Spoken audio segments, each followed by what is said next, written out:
Hey, welcome back to another Gadget Report. Let's talk gadgets. And today we are indeed talking gadgets. And we are talking about one of my absolute favorite gadget.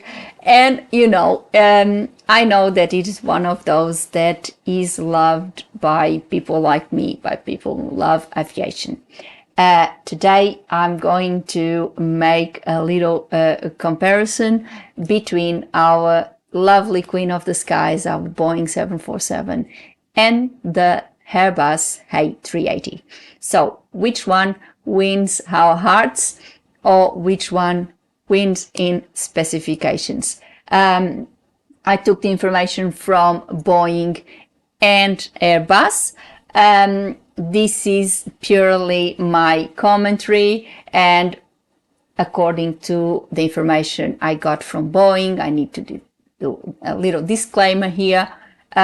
Obviously, I'm not an engineer or anything like that, so I base my facts on what the manufacturers have provided. So come with me. Let's talk gadgets. Stop. Let's talk gadgets. Let's go.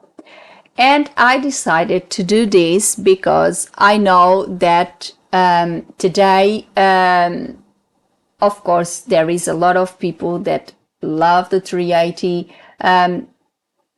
Let's face it, it's a nice plane. I've traveled in a 380 in my last trip to Portugal.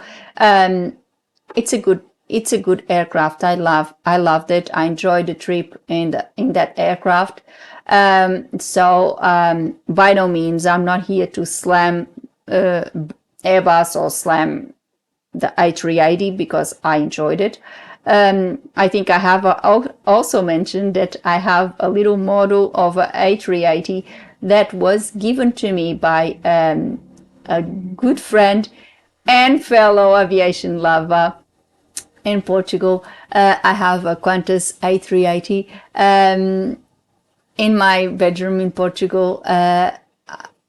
So that is how much I love this.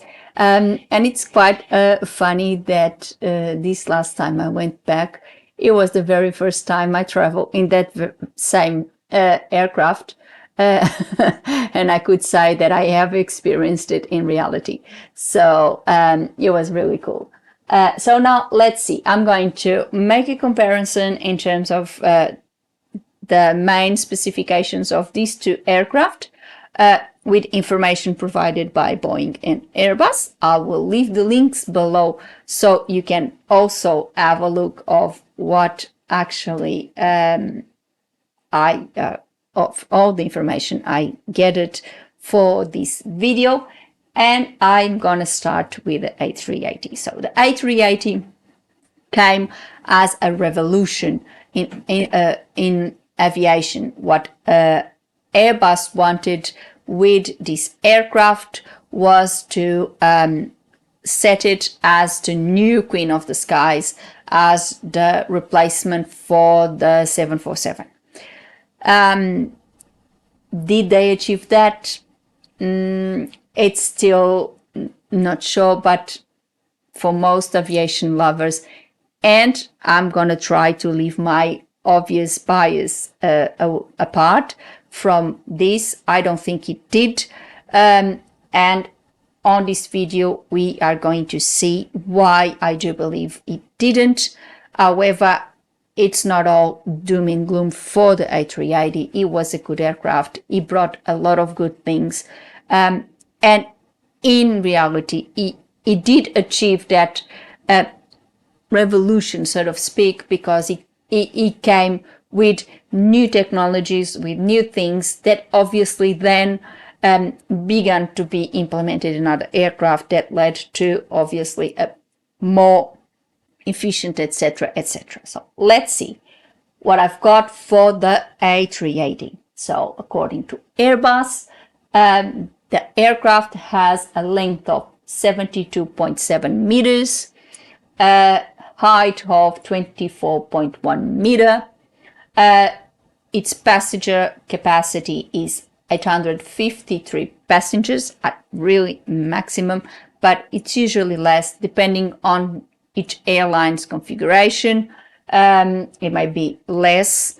It usually is because airlines then have first class and business class, where obviously there might be more space, and of course that will mean less seats.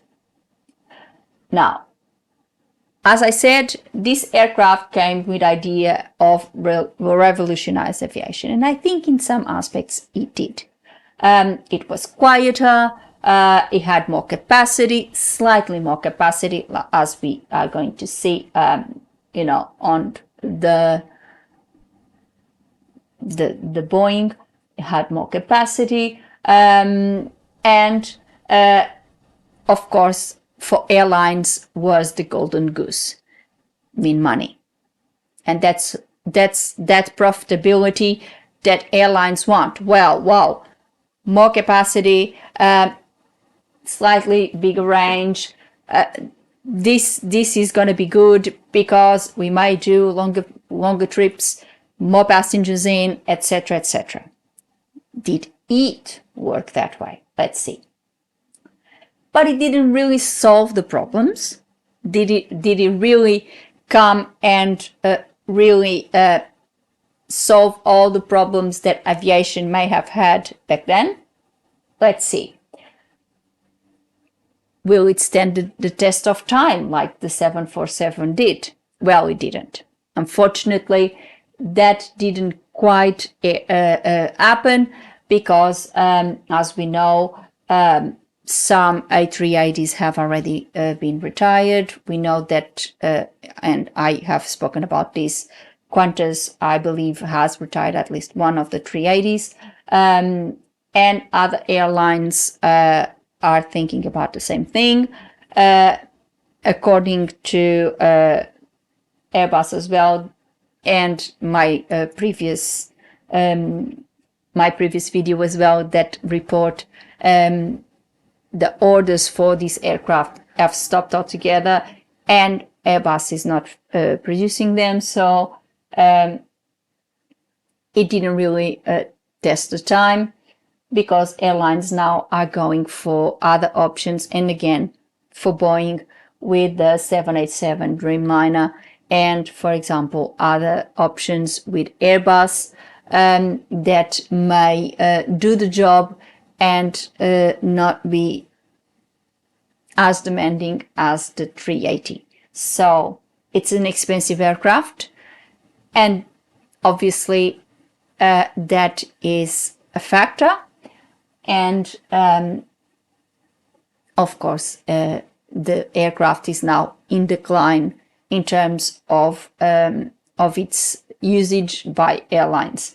Not many airlines use it these days. It's been in decline.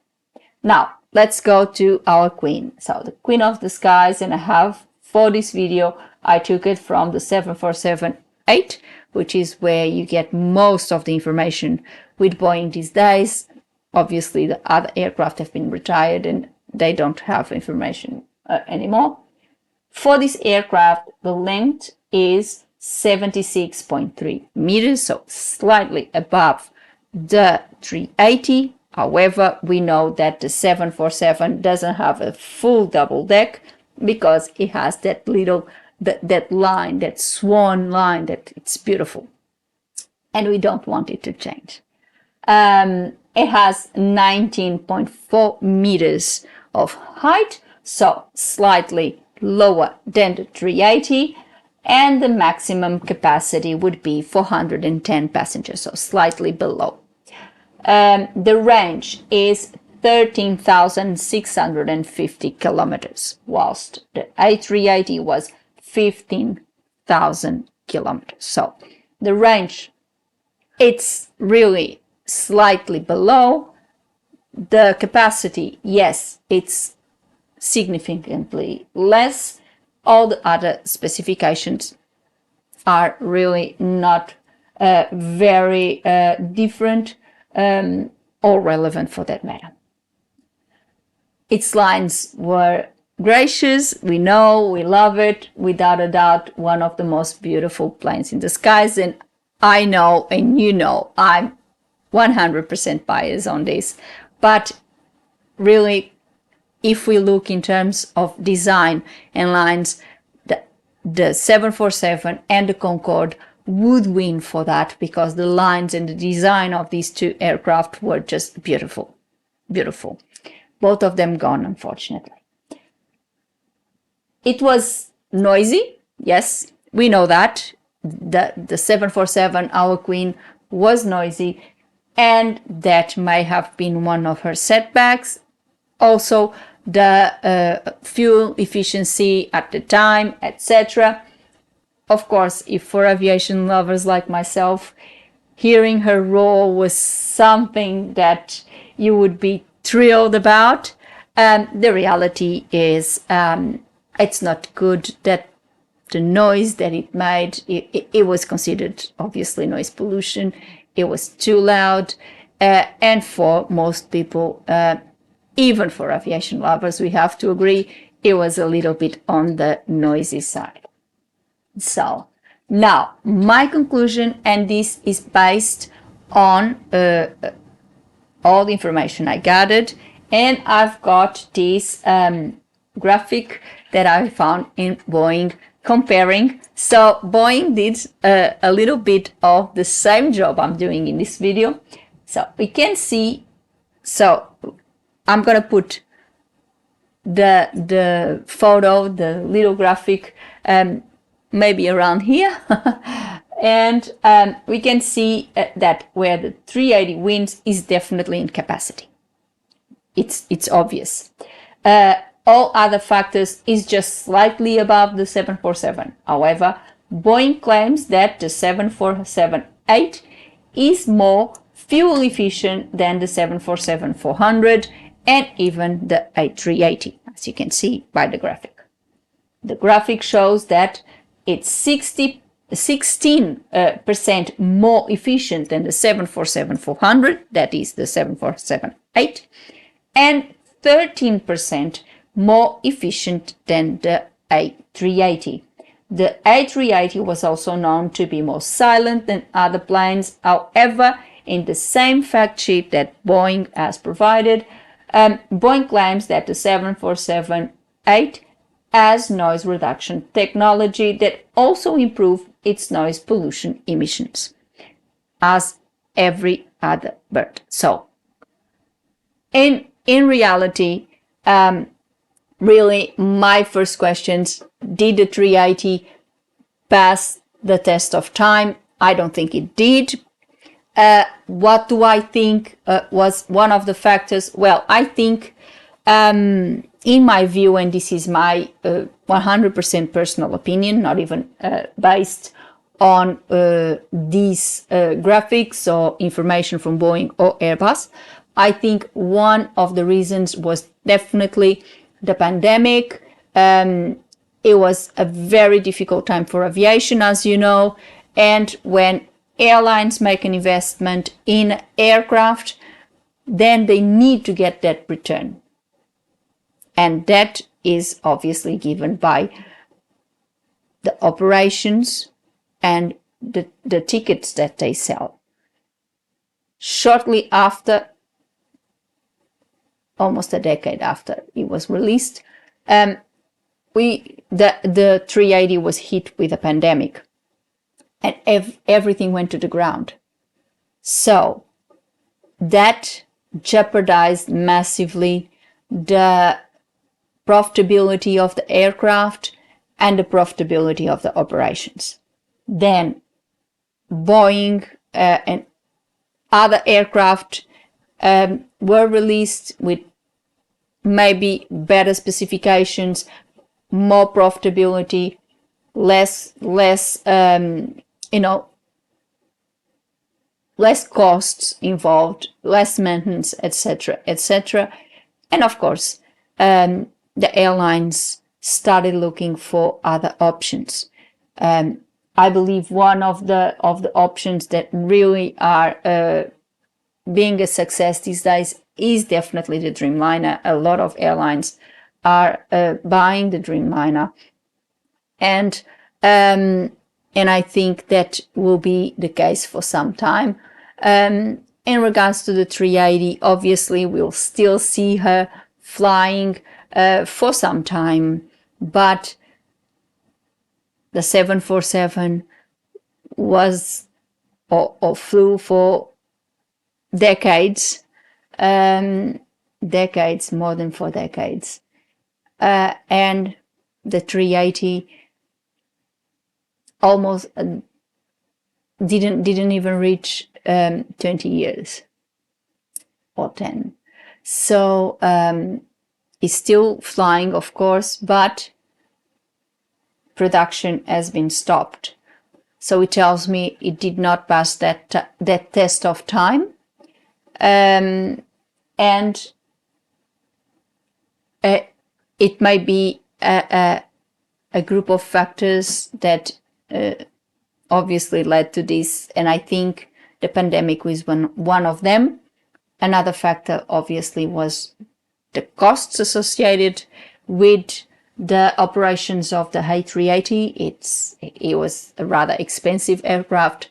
It's a huge aircraft that in reality may have not really feel that need for that efficiency, so to speak, because airlines want you to get from A to B faster, because that's what the passengers want. They want to get from A to B faster, and we found out that with the 380 you don't really get there faster. It is not just there. Yes, there is the capacity, but then there is the luxury that was put into the aircraft that obviously it's not going to get it that maximum capacity of 853 passengers, because you have, in some airlines, you have suites for first class. So obviously it's going to be something different. And all these factors ended up with the current situation. So now I have a question for you. I'm going to leave a poll in YouTube. The poll will be running on YouTube and also on LinkedIn. So tell me, what is your favorite bird? Are you a 747 person or a A380? Let's see what my viewers like. Let's see if they are like me and they really love the Queen of the Skies, or if they really embraced the Airbus A380. I'm not saying I did not embrace it though. I really like the aircraft. As I said, I flew the A380 on my last trip to Portugal, and I really enjoyed the aircraft. I think it's an amazing aircraft. The configuration is good. The leg room, obviously, it's better. So it's not all gloom and doom for this aircraft, I don't think. But of course, for me personally, I'm still in love with the 747, and I would like to know about you. Which one of these aircraft do you prefer? I'll be running this poll for 2 weeks, and then we will see what the results are. I might not do a video about it. I might just post, because I think that will be irrelevant, or I might just make a comment on my video of the week. So don't forget, go and vote for my poll. So for today, I hope you like this gadget report. This was 100% on gadgets. And we love them. And I hope you liked. I hope it really showed that what is happening around these two aircraft. I know it can be a rather polarizing issue among aviation lovers.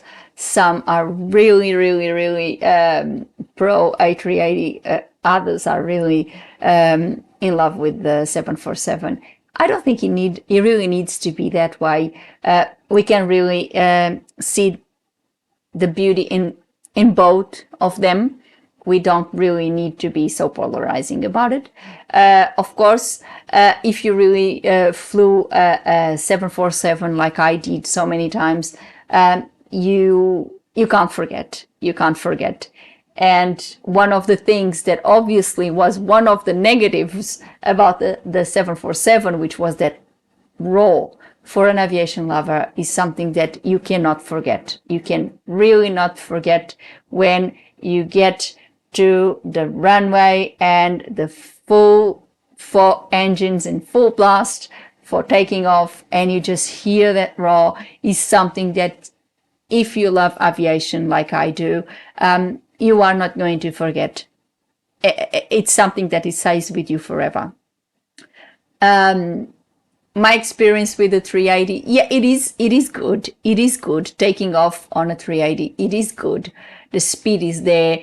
Everything else is there. But of course, it's more silent. The roar is slightly different. But it's that situation that you see the benefits or you see the good in both, but you still have your preferences. In terms of lines, it's, in my view, without a doubt, the 747 and the Concorde were the two most beautiful aircraft that we had. The lines were fantastic. We can see all those curvy lines of a Concorde, and it's amazing. That plane was truly amazing. Again, too noisy, not fuel efficient at all, too expensive. Everything about the Concorde was extremely expensive. It was really the profitability of that aircraft was not there, and that was one of the reasons it was taken down, unfortunately. With the 747, it was not the case. It was profitable. It ran for so many decades. But of course, it had other issues, and the noise was one of them. Fuel efficiency was, but now Boeing, with the latest version of this aircraft, Boeing also tackled those issues, and the noise was reduced, and obviously in terms of fuel efficiency as well. So I would say that both aircraft in the end worked to meet today's demands, to meet today's targets in terms of noise pollution, in terms of fuel efficiency, etc., etc. However, the running costs and all the other things associated with this, and definitely the pandemic was one of the factors, ended up making that both of them will be a memory soon. Of course, not for the 380 yet, because lots of airlines are still flying the A380, and as far as I'm concerned, they're not planning retiring them this soon. However, there's no orders for new A380s, and Airbus has its production. So basically, the days of this aircraft are numbered. So let me know. Don't forget the poll. Which one is your favorite? Are you a 747 person, or are you a A380 person? Or maybe you are both, or none. I'll leave all the options there, and you can vote. And put a like on the video and subscribe the channel with a little click on the bell so you get a notification of a new gadget report every week. I know that a lot of you come and watch my videos and don't put a like or subscribe. It's fine by me. I'm really happy the channel has been growing, and that for me is really, really important. But the thing is, if you don't, it won't give the algorithm the think that I'm having more viewers, more subscriptions, etc., etc. So if you subscribe and put a like on the video, the algorithm will pick that up and will present my content to more people. So more people will reach my gadgets. So please put a like and subscribe. It's for free and you won't be spammed or anything like that. Before I go, I would like to tell you also that if you have any topic gadget related that you would like me to talk about, please do. I will be very happy to consider it and put it on a future gadget report. Before I go as well, I would like to thank you all for watching. I'll see you next week. Have a good one. Bye.